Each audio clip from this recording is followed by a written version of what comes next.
ಮಂಗಳೂರಿನ ಎಜೆ ವೈದ್ಯಕೀಯ ಮಹಾವಿದ್ಯಾಲಯದ ಸ್ತ್ರೀರೋಗ ವಿಭಾಗ, ರೇಡಿಯೇಷನ್ ಆಂಕೋಲಜಿ, ಕೆಎಸ್ಸಿ, ಎಜೆಒಐ ಇದರ ಜಂಟಿ ಆಶ್ರಯದಲ್ಲಿ ಅರ್ಬುದ ರೋಗದ ಬಗೆಗಿನ ಜಾಗೃತಿ ಕಾರ್ಯಕ್ರಮ ಕಾಲೇಜಿನ ಸಭಾಂಗಣದಲ್ಲಿ ನಡೆಯಿತು.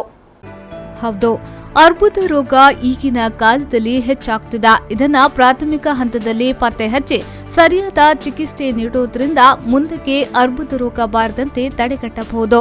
ಈ ನಿಟ್ಟಿನಲ್ಲಿ ಮಂಗಳೂರಿನ ಎಜೆ ವೈದ್ಯಕೀಯ ಮಹಾವಿದ್ಯಾಲಯವು ನಮ್ಮ ಪ್ರಯತ್ನವೇ ಈ ನಿರಂತರ ವೈದ್ಯಕೀಯ ಶಿಕ್ಷಣ ಎಂಬ ಕಾರ್ಯಕ್ರಮವನ್ನು ಆಯೋಜಿಸಿತ್ತು. ಕಾರ್ಯಕ್ರಮವನ್ನು ಮುಖ್ಯ ಅತಿಥಿಯಾಗಿ ಆಗಮಿಸಿದ ಕೆಎಸ್ಸಿ ಎಜಿಒಐನ ಅಧ್ಯಕ್ಷರಾದ ಡಾ ಇಂದುಕಲಾ ಅವರು ದೀಪ ಬೆಳಗಿಸುವ ಮೂಲಕ ಉದ್ಘಾಟಿಸಿದರು.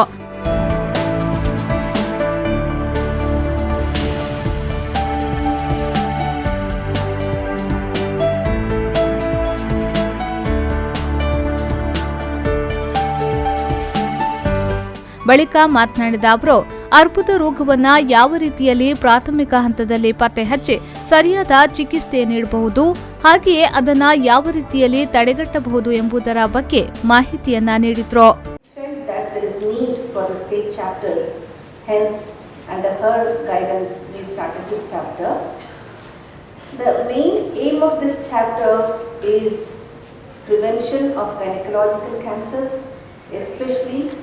The cervical cancer and the breast cancer in Karnataka state.